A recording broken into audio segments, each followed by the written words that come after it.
In the near future, climate change, deforestation, and a nuclear war have caused so much damage to Earth that little by little most cities all over the world are crumbling down. There is a power and food shortage, plus a dangerous lack of oxygen. By the year 2067, one of the few remaining cities is in Australia, which has been able to hold out, thanks to synthetic oxygen. However, this oxygen is polluted and causes people to get ill with something known as the sickness. Ethan White and his best friend Jude do their job as utility workers to keep the neutral reactor stabilized and bring back power to the city. After the workday is over, their boss scans them to be sure everyone is still healthy. One of the workers says he can't come the next day, so Ethan takes his shift to earn extra oxygen credits. However, the boss still fires the poor man. On his way home, Ethan sees a protester talking about oxygen not being a privilege and how they should sacrifice for the next generations. While the passers-by ignore him, Ethan is confronted by the fired worker, who is desperate for work because his children have the sickness. An argument ensues, only to be interrupted when the protester suddenly catches on fire. Later at home, Ethan sees on the news that the protester did that to commemorate the death of the last living plant. The report also mentions the increasing number of deaths due to the sickness, and how Chronocorp, the oxygen producer company, promises to find a solution. However, people keep revolting because they're scared humanity will go extinct soon. Then the reporter starts talking about the Chronocorp's dead lead scientist, who is Ethan's father Richard, and this causes him to turn off the TV. At that moment, Ethan's wife Xanthi arrives and he gifts her a new oxygen mask. As they fool around, Xanthi suddenly vomits blood because she's got the sickness, but Xanthi assures Ethan that she's fine. Sometime later, Ethan is summoned to the offices of Chronocorp and Jude comes along. They meet Regina, the company's chief technology officer, who says Ethan can help them save humanity before taking them to the lab. It turns out they're working on a time machine called the Chronicle, which was invented by Richard 20 years ago. They've been testing it by sending a clock for a few minutes, but they've also sent radio waves and received a reply from 400 years in the future with the words, "Send Ethan White." Regina theorizes that people from the future found the cure for the sickness and will only give it to Ethan. The team doesn't know how to get Ethan back though, so he'll have to find the people who sent the message to be able to return. After the meeting, Ethan goes to a bar with Jude to think about Regina's request.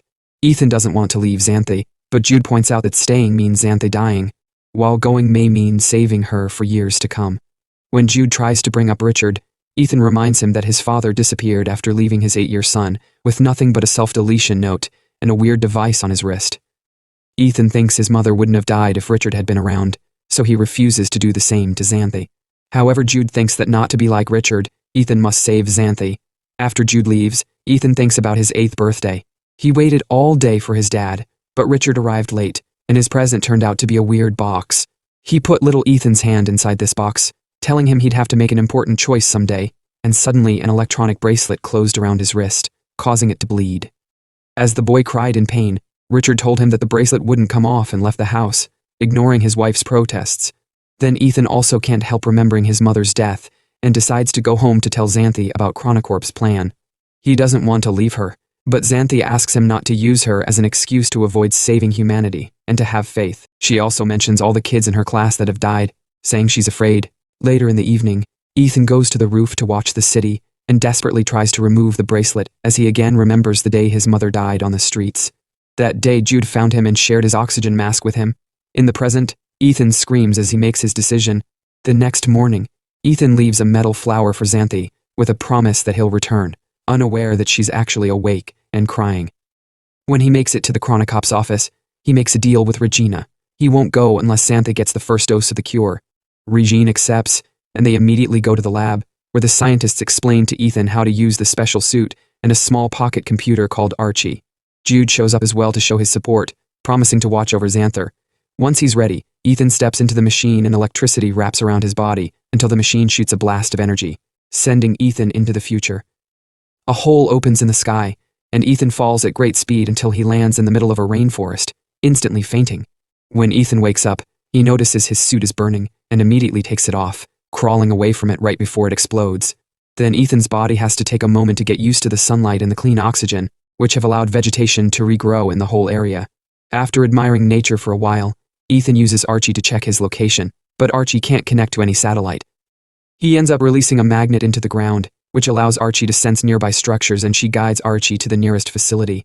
At the entrance, Ethan's surprised to find a skeleton with a hole in the skull, but the real shock comes when he sees the skeleton is wearing the suit with his name. He also finds a rusted Archie under the leaves, and Richard's bracelet on the skeleton's wrist, although this one has a green light. This means he's dying on this mission, which makes him panic. Once he calms down, he tries to open the facility's doors to no avail, so instead he asks the rusted Archie to play the last recording. The machine plays a distorted voice saying it's better this way, because then nobody is suffering anymore. Then two voices arguing followed by a gunshot. At that moment the battery runs out, and the rusted Archie shuts down. Then he notices a wire wrapped around the rusted Archie, so Ethan grabs some wire from his suit and wraps it around his own Archie, which allows her to finally detect a beacon signal. Ethan follows the signal through the forest and finds 2 oxygen dispensers, but not a single person. Later in the evening, Ethan starts a fire with Archie's help, although it takes him a while. He also finds some berries that Archie can't identify, so Ethan eats one and drops them because they taste awful. Next, Ethan asks Archie to use the constellations to confirm it's the year 2474, which makes him remember how he and Richard used to look at the stars together. However, the memory suddenly ends when Richard starts feeling sick, puking and hallucinating while a thunderstorm covers the area. Ethan watches a ball of light crash near his camp, and as his hallucinations get worse, he notices a man running toward him to stab him in the chest. Ethan passes out, and moments later, he wakes up to discover the mysterious guy is Jude, who injected him with medicine to cure the poison Ethan got from the berry. The next morning, Jude explains that Chronocorp is tracking Ethan's vitals and noticed he was dying, so they used their remaining power on the Chronicle to send Jude for help. Ethan shows Jude the skeleton, but Jude doesn't think that could possibly be Ethan. Afterward, they use Archie to continue to track the signal, and eventually they find another facility, which scans Ethan's eye and instantly opens the door. It's very dark inside except for a glowing screen with Ethan's name on it. When he presses enter, the bracelet on his wrist activates and extracts blood to analyze his DNA. Thinking they're being attacked, Jude reveals he's brought a gun with him. Suddenly, the light on the bracelet turns green, and now that Ethan's identity has been confirmed, the computer turns on the lights. The duo is shocked to discover that they're in Chronocorp's lab, and the computer announces that the portal will open in 4 hours. Jude is relieved, but Ethan is worried because his bracelet is green just like the skeleton's. Next, Ethan checks the computer logs and finds a holographic recording by Richard from the time he worked for Chronocorp.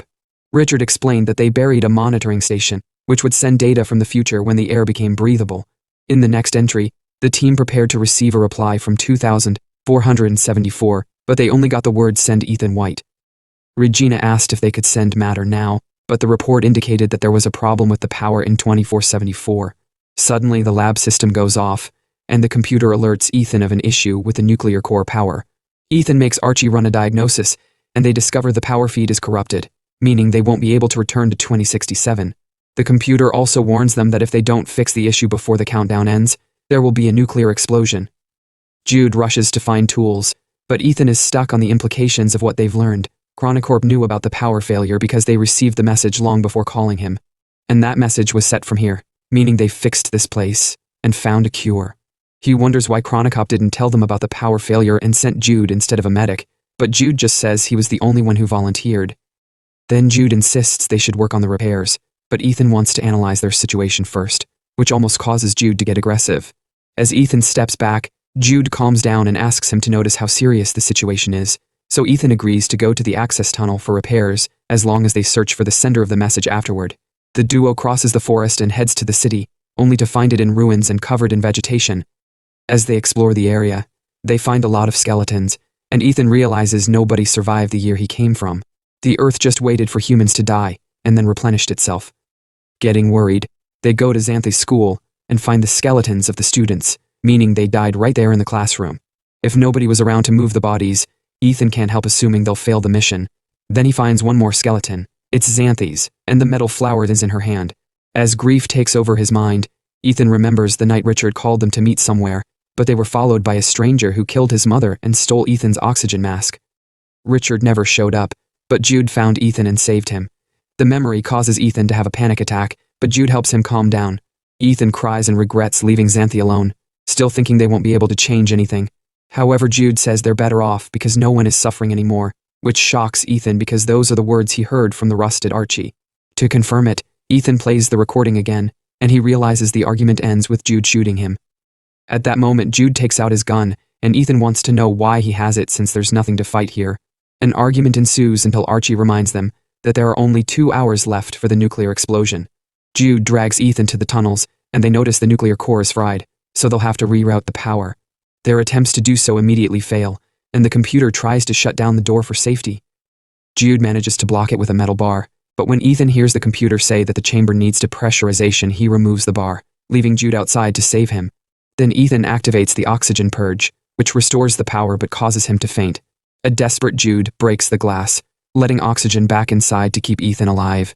Afterward, the duo returns to the lab and learns that they only have 37 minutes before the portal launch. Suddenly, Ethan opens a door and discovers it leads to his skeleton, which makes him accept that he can't change fate. While Ethan switches the batteries of the two Archies, he accuses Jude of planning to shoot him. Then he makes the rusted Archie play the last thing the other Ethan saw, and the recording shows Jude threatening Ethan with a gun and asking him to fight back. Jude swears he doesn't plan to shoot Ethan, and an argument ensues with Jude suggesting they stay there, but Ethan refuses to leave everyone to die. Next, Ethan forces another door open to find the utility room, but there are no masks. Jude insists they can't save everyone, but Ethan pushes him away and goes to the computer to play a log recorded on his 8th birthday. Richard says he made a mistake, but the message is interrupted when Jude shuts off the power. Furious, Ethan locks Jude up in the utility room and turns on the power again to finish watching the message. Richard said he did everything for his son and wanted to tell him so he called home and asked little Ethan to take a walk with his mother to meet with him. However, before he could leave, Regina and Jude entered the lab to corner him. It turned out Regina wanted to use the Chronicle to escape to the future with a selected group of elite people and abandon the search for a cure, claiming that humans were the real virus. Richard refused to cooperate and confessed that he programmed the system, so only Ethan could activate it in the future, causing a furious Regina to take out a gun and ask one of the scientists if it was possible to send at least one person to fix the power issue. When the scientist confirmed it could be done, Regina shot Richard. At that moment, Jude breaks free and tries stopping the recording to no avail, so the rest of the truth comes out. Regina sent a team to kill Ethan's mother and ordered Jude to become Ethan's guardian. A devastated Ethan jumps on Jude, calling him out for using him all these years, and another argument ensues over how to proceed. Ethan starts pulling cables to try to stop the Chronicle, so Jude attacks him, pushing him against the wall as he begs him to fight. Since Ethan refuses, Jude brings out his gun and aims at Ethan's head, but Ethan still doesn't fight back, saying he believes in his brother. Seeing Ethan in such pain remembers Jude of the night they met, and guilt takes over him, so he apologizes to Ethan, and then self-deletes. In the present, Regina is getting the elite group ready for their escape, and she orders a guard to kill Ethan as soon as they arrive in the future. Back to Ethan, he has a breakdown, and reaches for Jude's hand, only snapping out of it when the computer reacts to the ping sent by Regina's team. This finally makes him realize that the person in the lab who has been doing all the things is himself, so he writes the Send Ethan White message with a plan in mind. In the present, Regina waits for the countdown to reach 0, but instead of a portal opening, the Chronicle shuts down.